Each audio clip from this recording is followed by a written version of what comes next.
Alright, back up at the house now, and a Rubbermaid tub full of pollen. Well, not full of pollen, it's got pollen in it. Let's see if I can do this one-handed. Goes on the tray.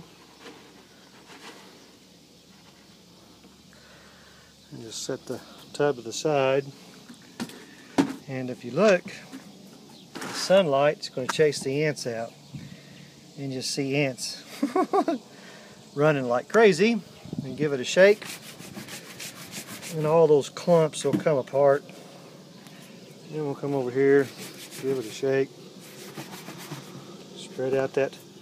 And see how fast the ants run out. The sunlight moves the ants out. That's what we're after. Is just getting it on a shiny metal tray, and the sunlight will chase the ants away. And then come over here to my brush. Get my brush, and what I'll do is I'll just wait for them to come on the. I'll just brush them off like that. Just get them off out of the tray. And it takes, I don't know, an hour or two. No hurry. And we'll shake it like that. Oh, come over here. The other way. And we'll give it a shake. Spread it out. See, these clumps are real soft. They just fall right apart. And we want to make sure that they fall apart before they dry, because if they dry like that, then they're going to be a big old giant hard kernel of pollen. Or I could even do it with my brush like this. Just get those kernels kind of busted up. No big deal. There's a big kernel. Big kernel. Another big kernel. Yeah, worth doing. Sell pollen for $20 a pint, $10 a half pint. A little bit goes a long way.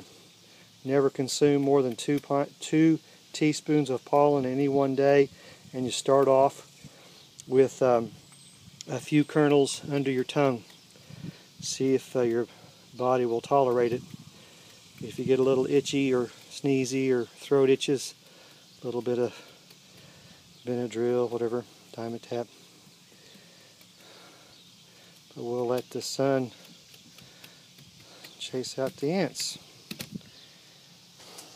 And there's ants over here.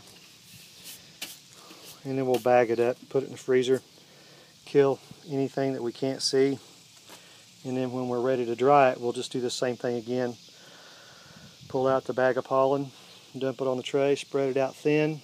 The sun will usually dry it in about 3 hours. We'll use the brush, brush away the ants. There's some ants over here. I love it in the fall time. The bees that come over here and work the pollen, they can't pick up the kernels, but they'll work them over and help me dry the pollen. They know what it is. They're trying to take it back to the house. They can't take it back to the house, but they'll surely try and turn it. They're focused on drying the pollen and turning it. Yeah. Good stuff. Bees bring in more pollen than you realize. A lot more than you realize. We have ants. That's normal. Ants and the pollen's normal, so I wouldn't get too worried about, ants and stuff. And that's how we do the pollen. They just sit on the tray. We'll usually have a couple of these tables like this with about 6 or 8 trays out, and they'll dry just like that. There you go.